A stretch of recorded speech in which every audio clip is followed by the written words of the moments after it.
patronage. That said, I have the pleasure of bringing you all today this event, which is part of our Dublin Voices series. It's a collaboration between Politics and Prose Bookstore, the Embassy of Ireland, Solas Nua, and Georgetown University's Global Irish Studies. Just 1 minute. Joining us to introduce our author and speak to the Irish origins of both Dracula and Halloween is Ireland's U.S. Ambassador, Mr. Daniel Mulhall. And of course, the author himself, who will be right back, is Mr. Joseph O'Connor. Mr. O'Connor was born in Dublin. He is the author of 9 novels, 2 collections of short stories, and a number of best-selling works of nonfiction. He has also written film scripts and radio and stage plays. His novel, Star of the Sea, was an international bestseller, selling more than 1 million copies and being published in 38 different languages. Congratulations. Without any further ado, Mr. O'Connor and Ambassador Mulhall, it's all yours. Thank you. Thank you very much. It's a genuine pleasure for me to be involved in today's event with the leading Irish novelist, Joseph O'Connor. And thank you to Politics and Prose and to Bashan for hosting this event in collaboration with the Embassy and our local Irish arts organization, Solas Nua. We're here today to talk about Joseph O'Connor and his latest novel, SHADOWPLAY, which is a good novel for the day that's in it, because it's a novel that touches on the story of Dracula in a fairly significant way. We'll get to that in a little while. Now, I have not met Joseph O'Connor other than virtually here today, but I have fond memories of him for a number of good reasons. And the first is that when I last worked in Dublin some years ago, I enjoyed immensely his regular essays on Irish radio. I normally listen to them in my office towards the end of the day as I was working on whatever I was working on at the time. I was the head of the European Union division at that time, and the radio was always on in the background because it was an evening politics program, but it was always interspersed with magazine items, including these radio essays by Joseph O'Connor, which were marvelous, and I really enjoyed them immensely. And the second reason why I'm particularly pleased to be speaking with Joseph O'Connor today is because his novel, Star of the Sea, is my favorite modern Irish novel. I think it's an enormously wonderful and powerful and highly readable. It's a brilliant historical novel. It's a cracking good read. And that's not always, that combination doesn't always come together. But in this case, it comes together brilliantly. It's a really wonderful novel. I often recommend it to people who are either visiting Ireland, or recently I recommended it to an ambassador who's been transferred from Washington to Dublin and who wanted to get a quick fix on Irish history. And I said, you know, read Star of the Sea. It'll give you what you need. It'll start you off on 19th century Irish history, which has shaped the country we live in today. And so before we go on to Dracula on this Halloween day, I want to just ask Joseph a question about Star of the Sea, because that was a novel that propelled him into the first rank of contemporary novelists. And as you mentioned, Bashan, it was a huge bestseller all over the world, published in many languages. But can you tell me, Joseph, about the challenges and opportunities of writing a novel set in the Great Famine period, which is the central period, the central event in modern Irish history, in my view, as an enthusiastic Irish historian? But how did you go about constructing a novel set in the famine? I know Liam O'Flaherty was there before you, but yours is a very fine modern novel. I just wondered how you found your way into that very traumatic period in Irish history. Sure. At the start, Dan, can I just say quickly, can I express my gratitude to Politics and Prose, to Solas Nua for hosting this event, and to yourself for being here. One of the things that is wonderful about Ireland is that our diplomats do so much, and always have done a lot, to support Irish culture and writers and the arts. And I do think it's important at this particular time. And you're a very distinguished diplomat, and it's wonderful of you to take this time when I know you're so busy to be here with us tonight, so thank you for that. I also want to greet my wonderful mother-in-law, Monica Casey, who's watching from Slough in the UK, and with her friend Andrea. And I finally want to thank Rachel Small, who's from my publishers, Europa Editions, who has been a great friend to the book. Rachel and I have never met because of the pandemic. She's about to depart for a new job. And I just want to say to Rachel that although we haven't met in person, I would like her and hers always to feel that they have a friend here in Dublin, in me and mine. So your question, Dan, about the famine and how I got into writing about that.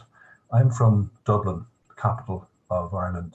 Many people here today will have been to Dublin, and the capital is on the east coast. It's on the Irish Sea, and I grew up in the 1970s. And there wasn't a lot to do, and on a Saturday night, the kids from Dunleary, where I'm from, would walk up and down the pier, and we'd look at the boats departing for England, where a lot of our own uncles and aunts had gone. And I suppose we wondered which of those boats we would be on one day. And the whole of the east coast of Ireland seemed obsessed with England, and the kids read English comics and supported English football teams, Liverpool and Chelsea and Arsenal. But once a year, my parents, who were Dubliners, my father's from Francis Street in the oldest part of Dublin, the Liberties, once a year they would take us to Connemara in the west of Ireland, the Gaeltacht region, where people, certainly at that stage, still spoke Irish every day. And it was a long journey then. We didn't have the great roads that we have in Ireland now. It was 4 or 5 hours, and it was exotic. It was so different. And as I say, the people were welcoming and warm. You heard Gaelic spoken every day.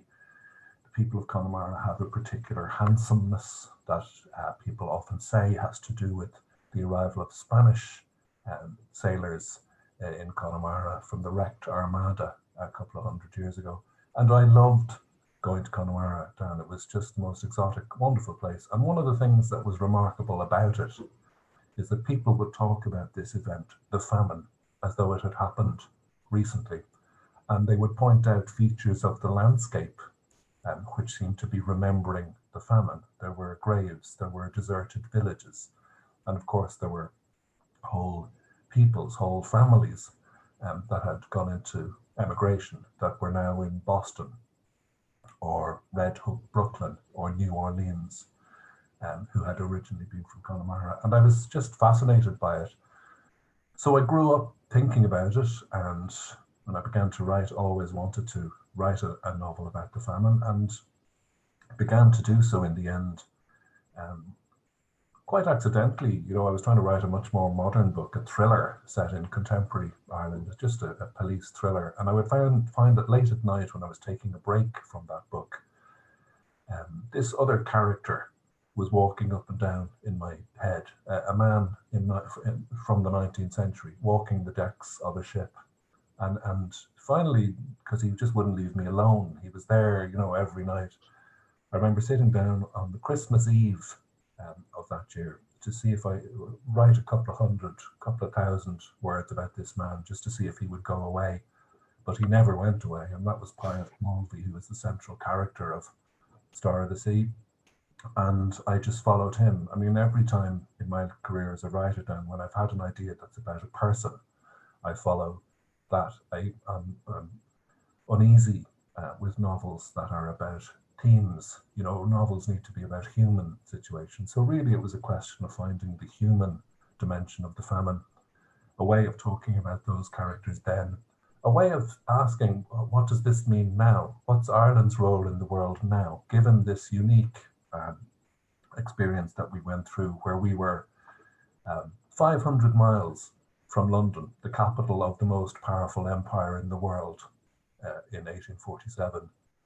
1 million people starved to death. So what does that mean for us now? Our relationship with the developing world, our relationship with people coming to Ireland, and our whole identity as a people. So those are the bigger questions, but it really started with a character walking up and down the decks of a ship, and me using my interests as a novelist to sort of follow that and to see is this a story that can work?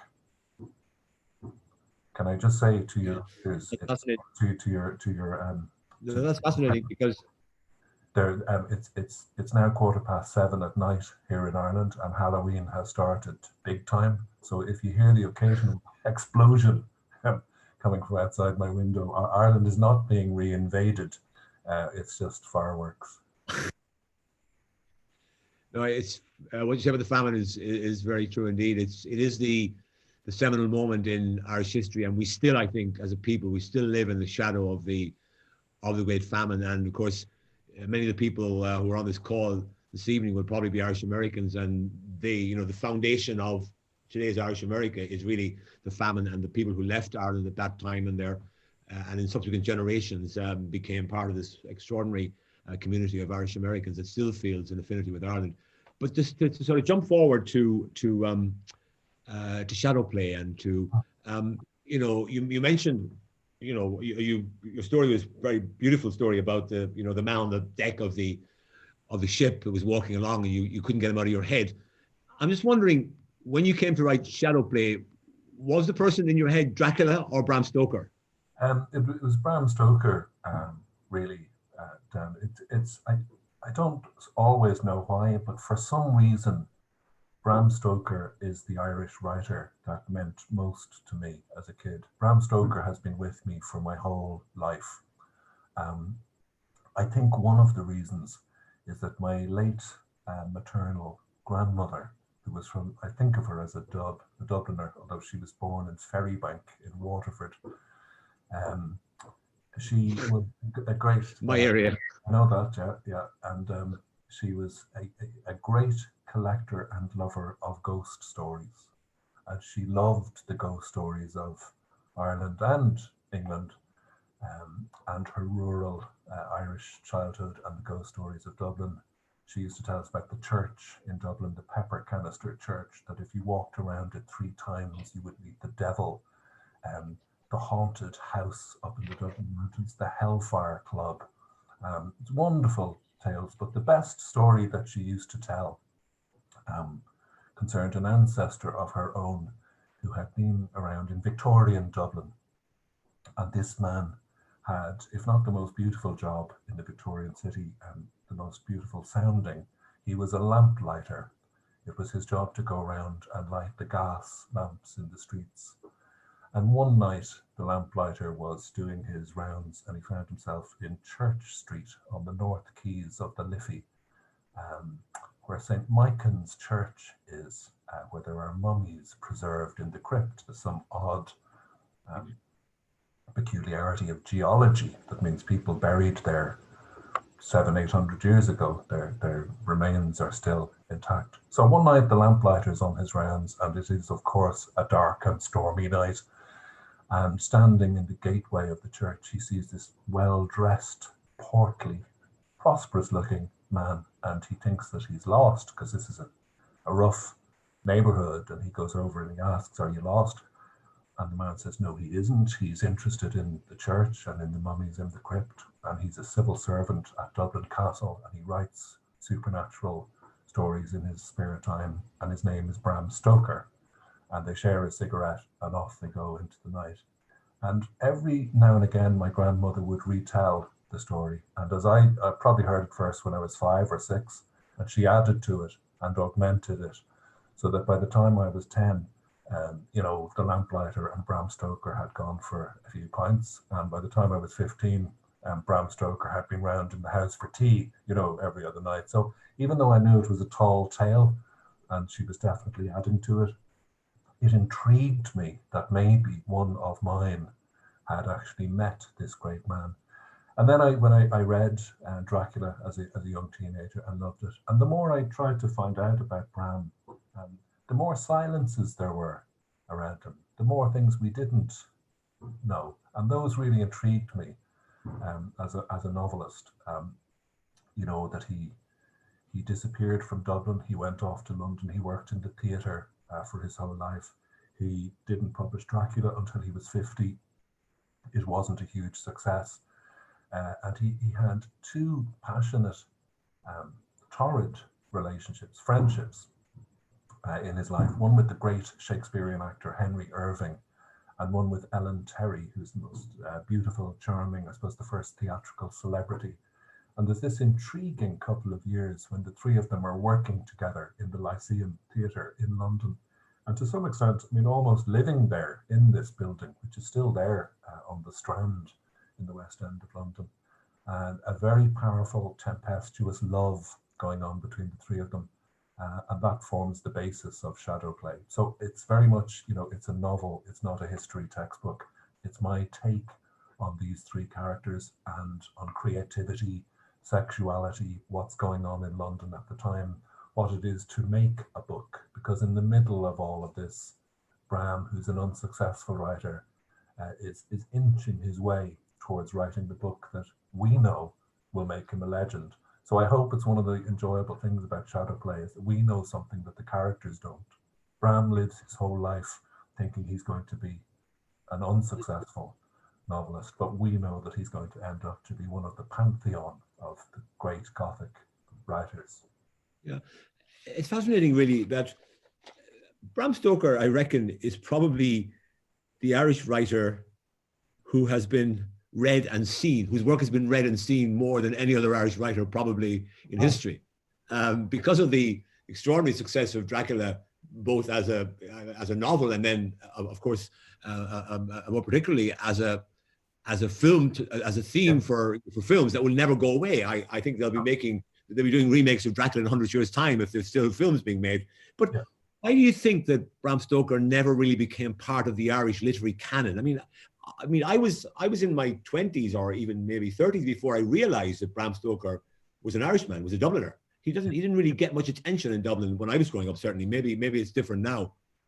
I think he gets a little more now, but he's certainly he's not one of the Irish writers who you see on, you know, postcards and posters and souvenir T-shirts when you visit Dublin.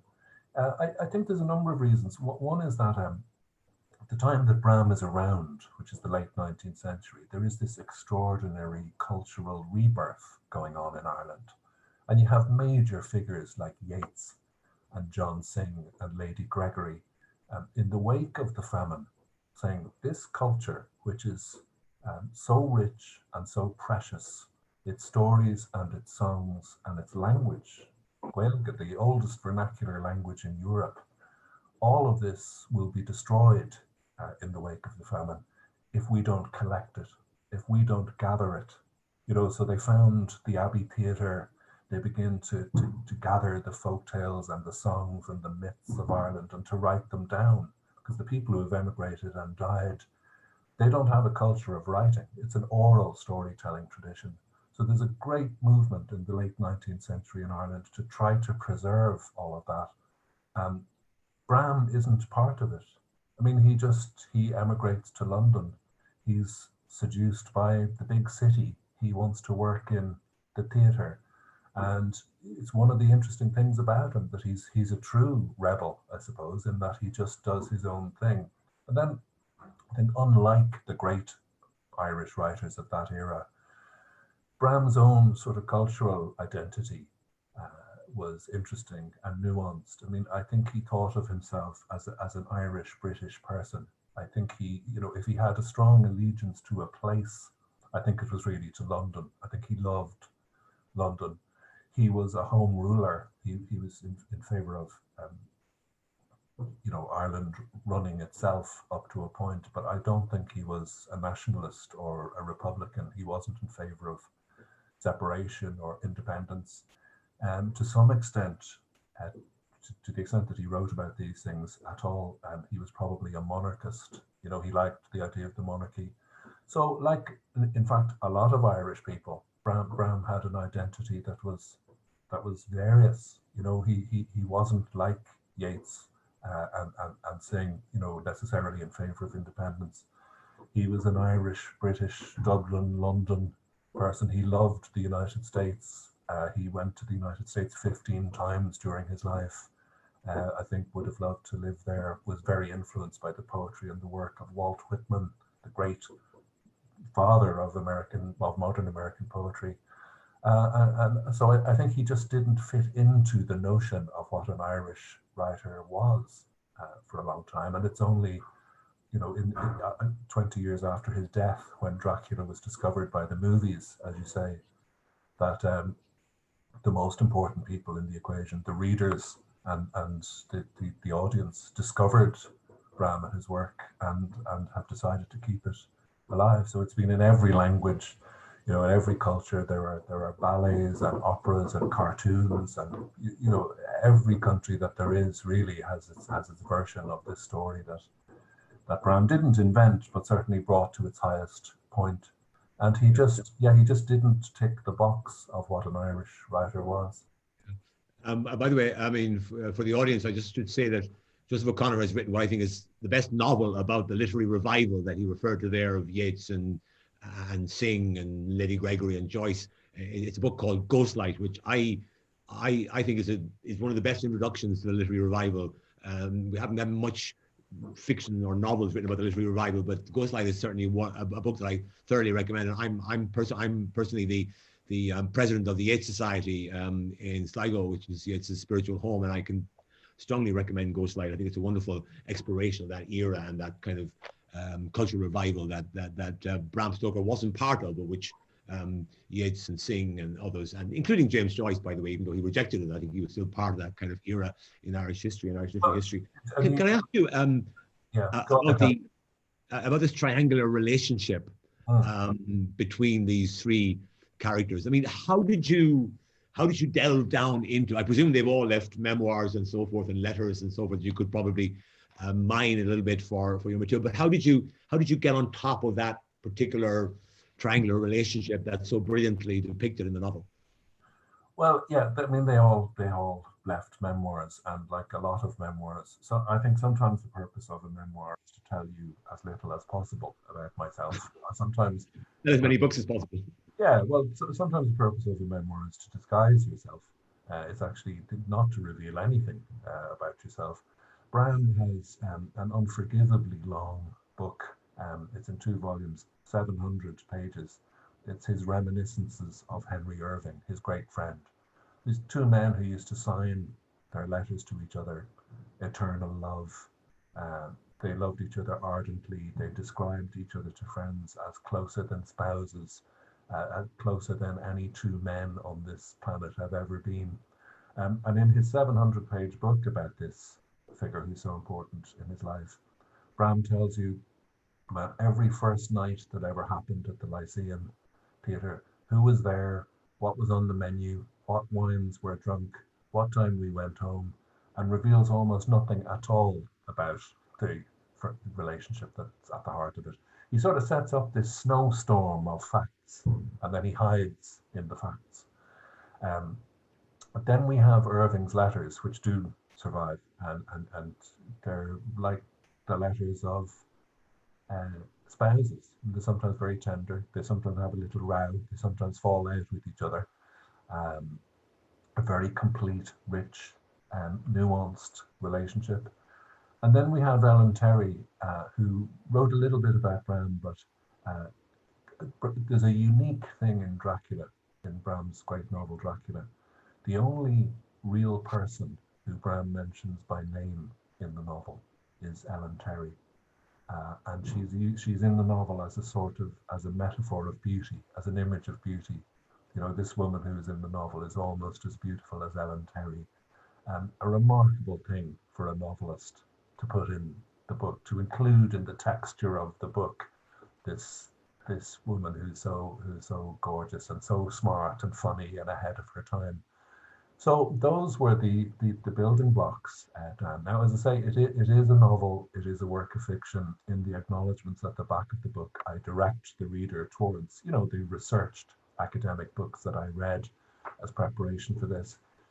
But it's a work of fiction. It's made up, and if it's true, when I get to the afterworld, the other world, Bram will be happy to see me. And if it's not, he and Ellen Terry and Henry Irving will be waiting to have a strict word with me. But it's a work of the imagination, based on fact, in the same way that Star of the Sea is. In fact, a character from Star of the Sea appears fleetingly in SHADOWPLAY. There's a central character in Star of the Sea is an American journalist called Grantley Dixon, and chapter 3 or 4 of SHADOWPLAY presents itself to the reader as an interview with Henry Irving and Bram Stoker, and the author of the interview is Grantley Dixon. So the two books are tied together in a way. Before I ask you to read an excerpt from SHADOWPLAY, could I just ask you to, I'm sure a lot of people on the call, including myself, very interested in knowing how a writer like you goes about putting a novel together. What's your method of writing? Are you one of these people that sits down every morning from 9 to 12 and writes 500 or 1,000 words, or how does it work for you in terms of getting a novel from the blank page you start with to the final product you send off to your publisher? So what I do, as I said at the beginning of our chat, Dan, is if I have an idea that I think is about a person, about a human dimension, a scene, if I have a line of somebody talking that I could believe in other words, not a theme, then I wait and see if it nags at me a bit, and I start to write, and I'll write a couple of hundred words, a couple of thousand words. And when I have, say, 5,000 words, I stop and I think my way down to the end of the story. And so when I have the very beginning, 5,000 words, when I have some notion of what the end is going to be, then I start to work every day. And I work fairly systematically. I also teach, which I love. So the way that I work, the nature of my practice as a writer has changed a bit over the years as I've begun to do more of that. But there certainly would be long periods for me when I write 500 or 1,000 words every day.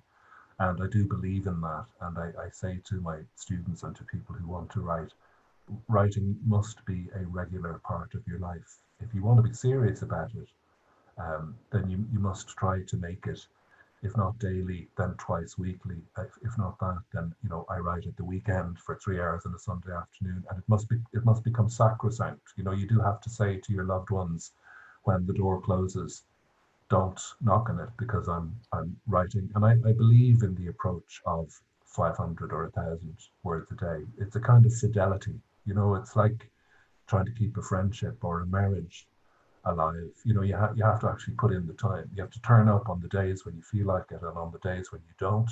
And writing is actually, it's quite like that. It's far more like being married than it is like falling in love. It has its moments of great joy and bliss and satisfaction and happiness, and then it has its moments that are not like that. And sometimes you and writing have a bit of a row. Sometimes you fall out a bit, and it's got to be for better or worse, and you have to make that commitment to it, and then you hope that over the course of the time that you're prepared to give it, that it'll be worthwhile. So that's how I do it, and I try and make a very daily, serious commitment to it. It's easy enough for me, because I'm fortunate. It's the only thing I ever wanted to do. I started wanting to write when I was 15 or 16. I grew up in a house, like a lot of Irish people did, where books were valued.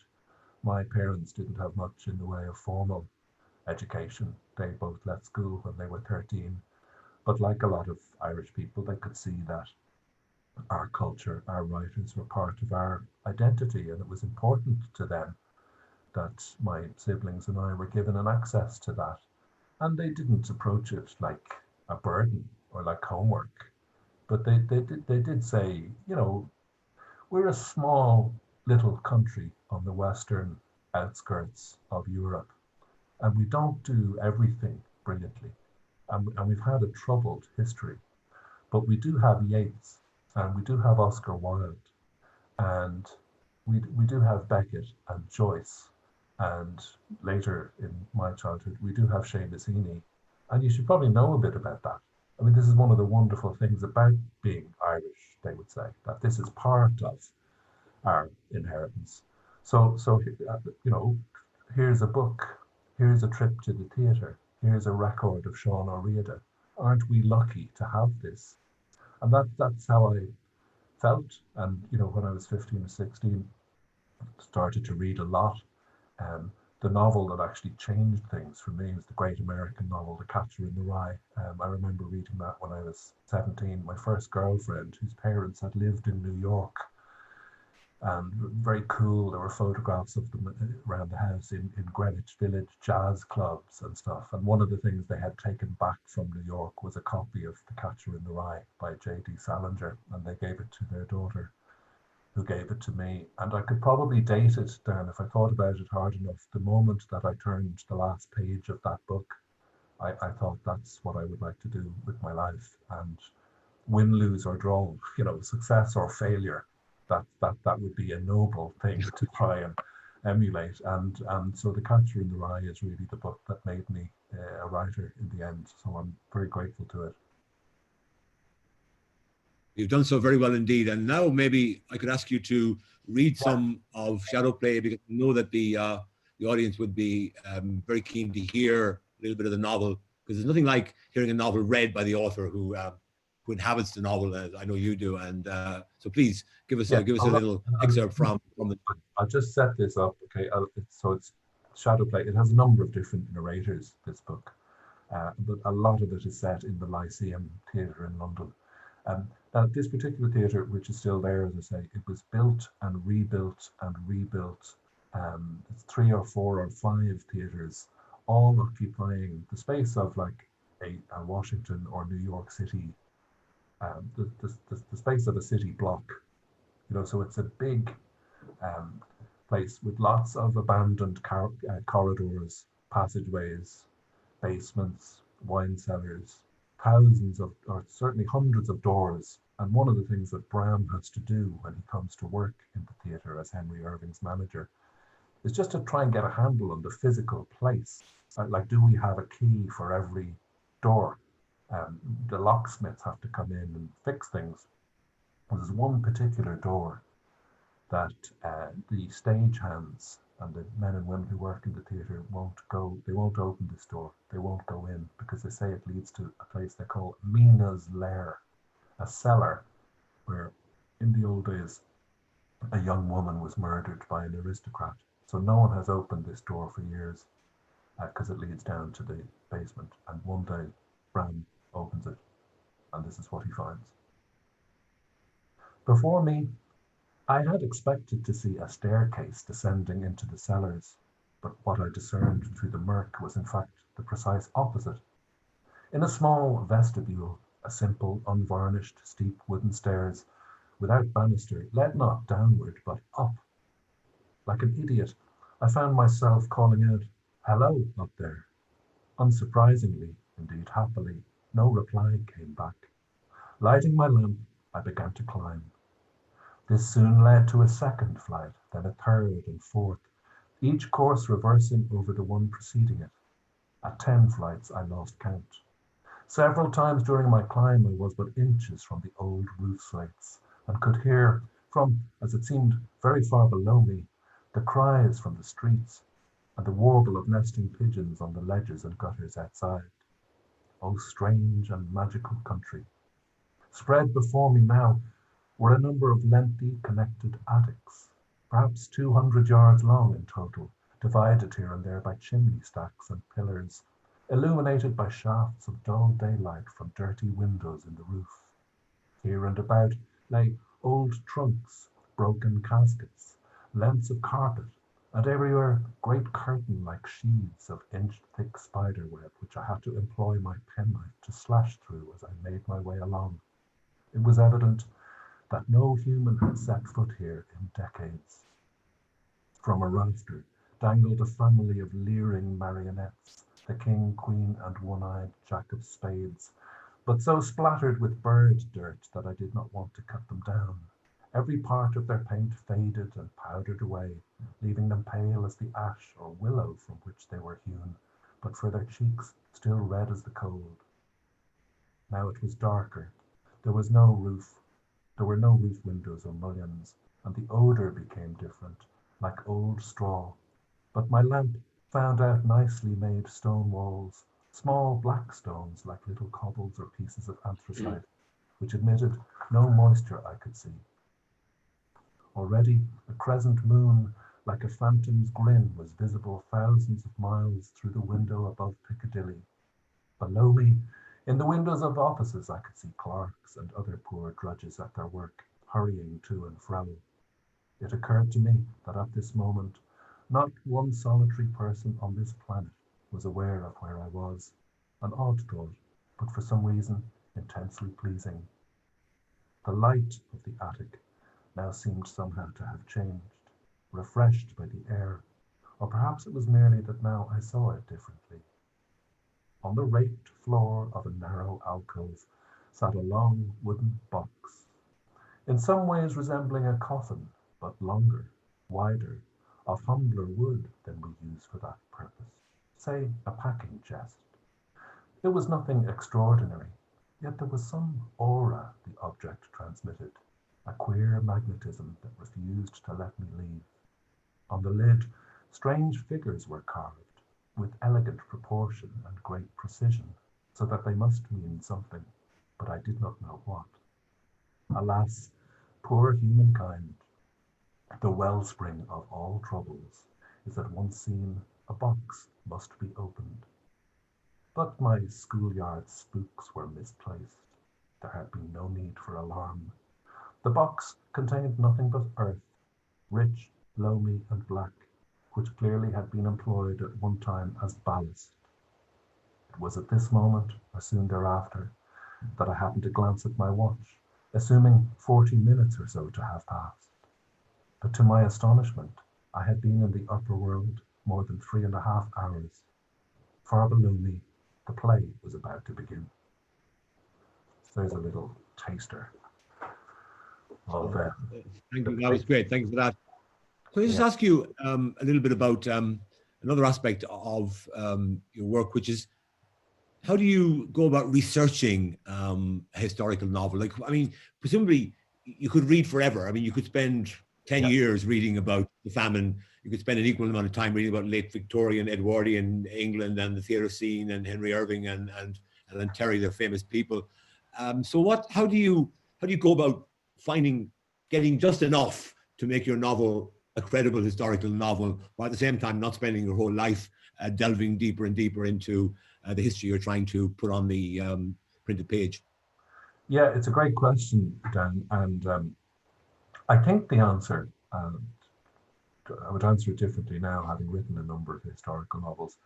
I think the answer is to impose some sort of limit on yourself. I mean, what I did, say, for example, with studying the Irish famine to write Star of the Sea, you could do 10 doctorates, as you know, Dan, about the history of the famine in Ireland and emigration. There are eminent scholars who've studied this for their whole lives, and no novelist can attempt to do that. So what I did was I said I would read every first person account that I could find. I mean, everything that had, where the speaker was I, I saw this, I lived through this, I was a landlord, I was a sailor on a famine ship. Anything that was first person, I read. And then with SHADOWPLAY, it was the same. I read what I could find written by Bram Stoker, Ellen Terry, and Henry Irving in their own voices. But then it's really important that the day has to come when you put the research in a drawer and you not quite forget about it, but you trust your instincts as a storyteller to filter in and out what would be useful for a novel. It's not the same thing as a history book. We go to the novel for an experience of empathy, I suppose. I mean, a novel, in order to live at all, something about, The Catcher in the Rye, a novel set in 1940s, 50s New York, has to be able to appeal to a boy growing up in Dunleary in the 1970s. For SHADOWPLAY to work, a novel set in the Victorian and Edwardian world in England, it has to be able to say something to you living in Washington, D.C. now, and to the people here at this event, and to the people who will read it in the future. A novel has to always be about the reader. A novel has to say something about our lives, some little moment of clarity or enjoyment or escapism or beauty, or reminding us in an age when language is debased so much And we know this. We live in a world where we're surrounded by advertisers and politicians using language to try to control us, to make us believe that we must buy certain stuff that we don't actually need.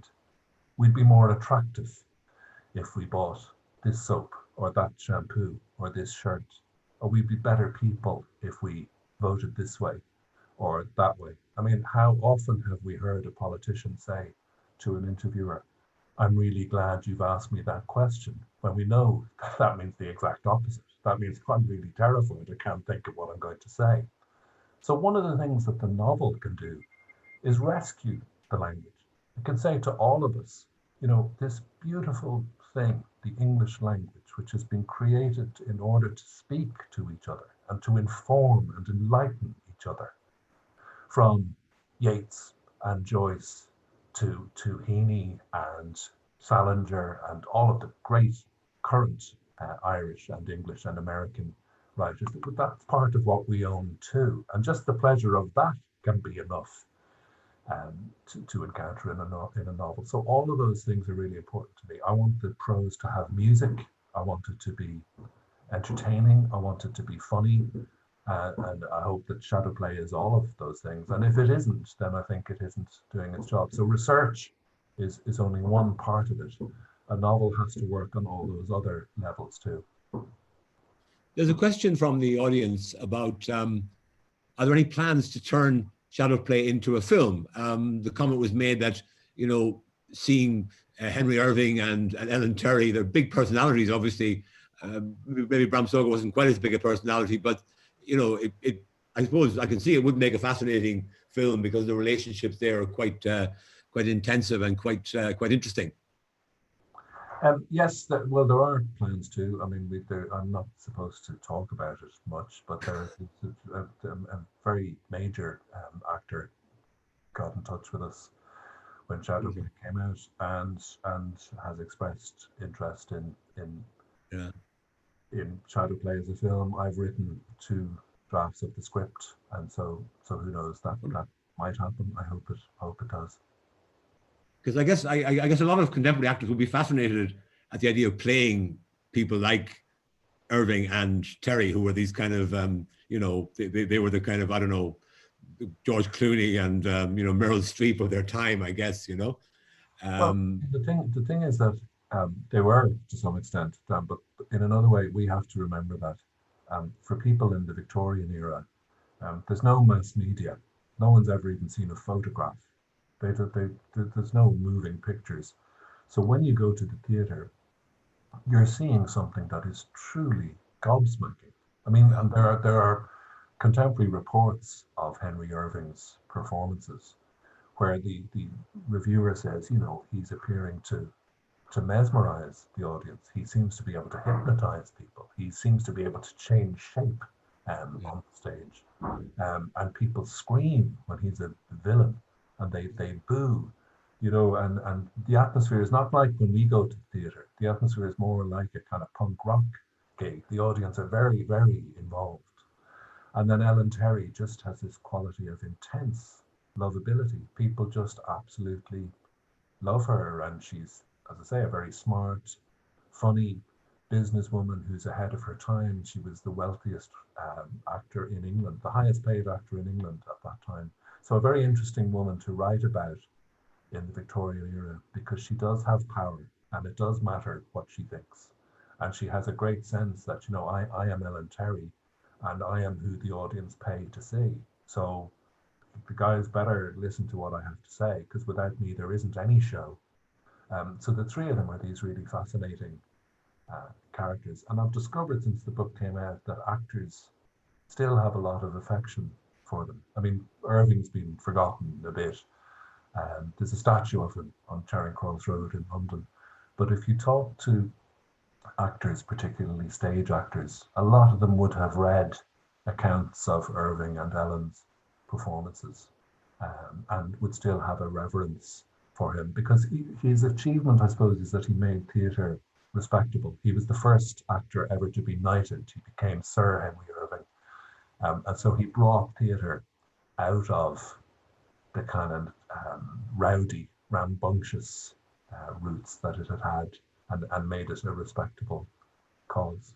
So it's a fascinating world to write about, that these three people working and living in the same place, and with this great love between them. And it's rather touching now when you go to the Lyceum Theatre in London, round the back of the theatre where the stage door is, engraved just over when you come into the stage door of the Lyceum, are three words: Stoker, Terry, Irving. So the three of them are remembered on the outside of the building for being three great, remarkable, ahead of their time artists. There's another question from the audience about the era in which these people live. I mean, for Americans, it was the Gilded Age. It was that sort of late 19th, early 20th century period when I suppose Britain was at its kind of the height of its imperial power and pomp and so on.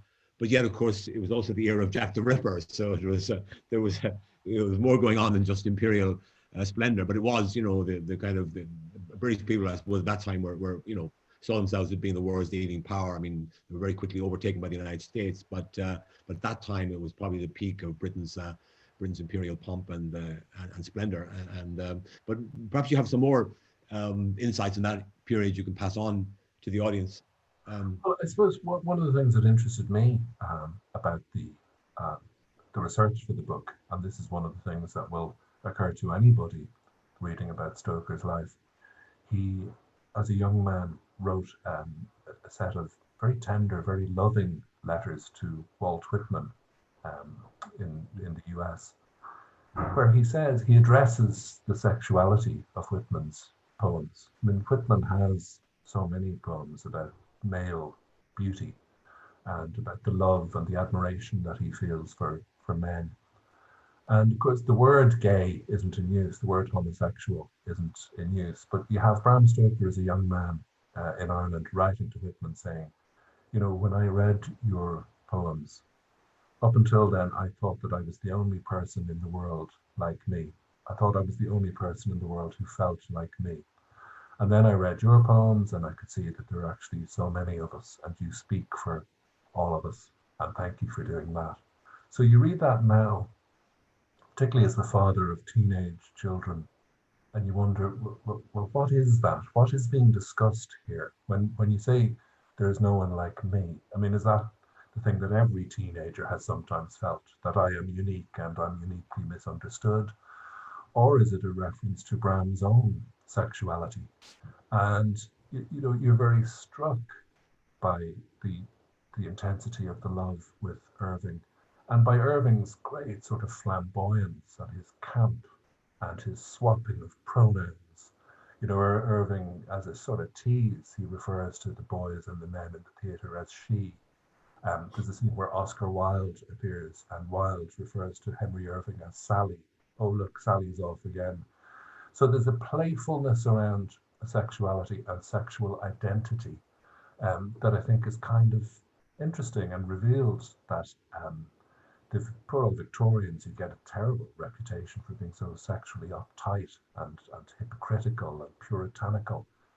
That's not my sense, you know, that particularly with the characters in SHADOWPLAY, and I guess in the theatre, that things were a bit looser perhaps than they are now. And I think that's certainly my Stoker and Terry and Irving have a sense that sexuality isn't really, you know, what people do in bed, that it's more like a current, it's more like a kind of broadband, and it's on all the time. And that sexuality could be part of a conversation or a theatrical performance, or, you know, a smile across a crowded room, and that it exists in all sorts of ways other than the uniquely monogamous matrimonial relationship. And just the richness of that and the color of that, I thought was an interesting thing to write about. And then as the background to it, of course, you have the struggles and the trials of Wilde, Oscar Wilde, who is kind of a backstage presence in Bram's life so often that it's really striking. You know, as young men, they knew each other at Trinity College in Dublin. Florence Balcon, to whom Bram was married, as a young woman, had been engaged to Wilde, and rather deliciously for Dracula fans, their parting gift when they separated was that Wilde gave her a crucifix. And one of the few people to visit Wilde after he was released from prison and went to live in exile in France. Stoker and Irving went to visit him. So Bram is very aware of gay culture and reticent, and doesn't say much about it, but certainly is powerfully aware that there are other modes of masculinity and femininity and sexuality than the ones that are getting written about in a lot of the books of the time. So that was a really interesting thing to come across, and to kind of try and make that part of the texture of SHADOWPLAY. I suppose there's a clue in the title, that I think for these characters, what's going on in the shadows of backstage is sometimes more interesting than what's going on in the full glare of the limelight, and that the shadows allow things to happen that mightn't happen if the lights were on all the time. So he's a very interesting writer that way too. I think he's a pioneer in terms of writing about kinds of masculinity and gender. Yeah. Just for the audience member who asked about the period, it's my favorite period in history because you have an incredible amount of change going on. You have kind of rapid change, a bit like our own period, and then of course the whole thing comes to a crashing end when the First World War breaks out and changes everything. But the best book on that era, by the way, I think, is by the American historian Barbara Tuchman. It's called The Proud Tower, and it's about the world between 1890 and 1914. It's that kind of Gilded Age, that period before the great disaster of the Great War changed the world in many different ways, and created the modern world that we live in today still. But can I ask you, this series is it's called Dublin Voices, and we've had a number now of Dublin writers speaking in these events. And so I want to ask you about being a Dublin writer. I mean, you're born in Dublin. You grew up there. You still live there. What is it about Dublin? I mean, is there? I mean, Dublin's a very rich literary tradition. I mean, it's a city of literature.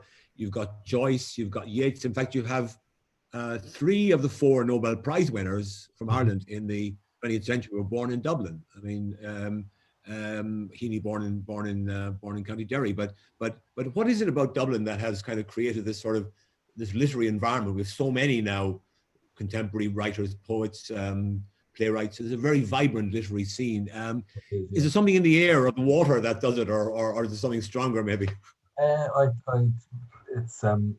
Let me preface it all by saying that one of the wonderful things about writing in Ireland at the moment is the exciting and revolutionary writing that's being done all over the country by people in other parts of Ireland. Really interesting rural-based Irish writing by people like Danielle McLaughlin and Kevin Barry and Lisa McInerney. Loads of voices that are really remaking the literature of rural Ireland. My friend and colleague from University of Limerick, Donal Ryan, would be another great example of that. When you grew up in Dublin, particularly at that time, it was part of the furniture. The people who we put up statues of in Dublin at the time were either from the political side of things or from the literary. The people whose faces were on the banknotes were our writers. I mean, at a time before U2 or Colin Farrell or numbers of Irish people who've made it internationally, Brendan Gleeson, in the arts. The people who were really well known in Ireland in my childhood were writers, and people told stories about them, and people read their books, and people didn't think it was strange to want to be a writer. I mean, on my way to school every day for 14 years, and on my way home, I walked past the house in Glasgow in Dublin where John Millington Synge lived and where he wrote Playboy of the Western World. And sometimes my late mother, who had a great love of Irish writing, she was a very troubled, turbulent person, but she had found some kind of anchoring in that world. Sometimes she would just pause and she'd say, well, if you look up at that window, that's where Synge wrote playboy of the Western world. And Yeats visited that house. Lady Gregory visited that house. And where we're about to go now, walking along the seafront at Dunleary, Shaw used to do that. Beckett used to do that. So you had a sense that these ghosts were still all around. And so, you know, it's one of the cliches about Irish life that's true. And it's one of the things about living in Ireland that's such a pleasure. And people will have seen tonight, Dan, you know, it's not every country in the world where the person hosting a chat with a writer on a Saturday afternoon is the ambassador of that country. And, you know, it is an interesting and pretty unique thing about us that from our president, Michael D. Higgins, our diplomats, teachers, lecturers, people the length and breadth of the country in Ireland do have a genuine and abiding interest in literature, and a sense that that is one of the things that enriches us.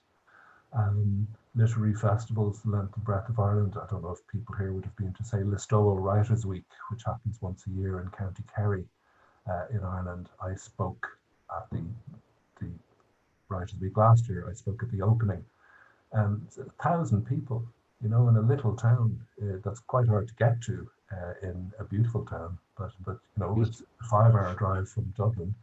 1,000, 1,500 people would attend the event. So, you know, it is one of the things that is so important about Ireland, our music, our storytelling, our traditions of artistic pursuit. This is not a perfect country by any means, and we have the same challenges. We have great things that we need to overcome in Ireland, but I think going forward that among those building blocks will be the achievements of people in the arts. And if we had been in a room in 1900 as people began to gather out of the context of cultural rebuilding, and people began to plan a revolution, there were socialists in the room, there were Fenians in the room, there were people interested in military tactics in the room, there were people interested in economics, but there were also poets and writers. They were among the people who founded this state. Our President Higgins is a published poet, and you know, I think is universally admired and respected for many reasons, but that's a very important one of them. So, you know, it was a great thing to grow up here and to be able to say to people in Ireland, your friends and your parents and your colleagues, I'd like to be a writer. No one in Ireland would think that would be a strange thing to want. Everybody would think that would be a noble thing to do with your time and would wish you well with it. So you know, it is a genuinely lovely thing about the country. Yeah, no, I've had the experience also of realizing during my travels around the world how much our writing brands us as a country. And I think it's a great thing to be branded for, branded by your writing rather than other aspects of your society. But I found that poster you mentioned, which Bram Stoker doesn't appear on, which has Yeats and Joyce and Beckett and so on. I often found at the embassy in Berlin, if you had a function, people would gather around that poster and would look at it and go, I didn't know they were Irish. Isn't that amazing how many great writers there were Irish? Also, when my first posting in India back in 1980, I met Pandit Nehru's sister, the first Prime Minister of India. I met his sister. And the moment she met me, she started to recite Yeats. I will arise and go now and go to Innisfree in a small cabin built there of clay and wattles made. And she could recite a number of Yeats poems. And I said to her, Mrs. Pandit, where did you learn those poems? She said, I learned them when I was interned by the British during the 1930s as part of our independence struggle, and I've never forgotten them. And I went, hey, if the most famous family in India of the 20th century know our literature, that is a valuable commodity for a country like ours, a small country with 5 million people. But our literature makes us far better known than we have any right to be known given the small size of our country. And thank you, Joseph, for adding that knowledge of Ireland that people now have because they've accessed your writing. And I think we've come to the end of our hour, sadly, but and I know it's important to stick to the time frame, but I genuinely was fascinated by that conversation, Joseph, and I know that the audience will all have been fascinated too. And I think we should give you a virtual boule de boss or a round of applause. We can't do it if we were here in person. But hopefully when this pandemic is over, you might come to Washington and do one of these events in person. Wouldn't that be nice? That would be so lovely, Dania. So maybe we'll get to do that soon. And in the meantime, I wish all the best to you and your family and to everybody watching. Thank you very much. No, this kind of series is so important, and I want to thank Politics and Prose and everybody involved for putting this together. It's it's not a bad way to spend Halloween. Not a bad way at all. It's got me a Dracula. Great. Listen, thank you. Thanks everybody. Or as we say, Gonna Mila Magiv Galer in Irish, which means may 1,000 good things happen to you, tonight and every night. Thank you. And thank you, Joseph. Gonna Mila Magiv. Thank you. And thank you to everyone for tuning in. And thank you to Politics and Prose.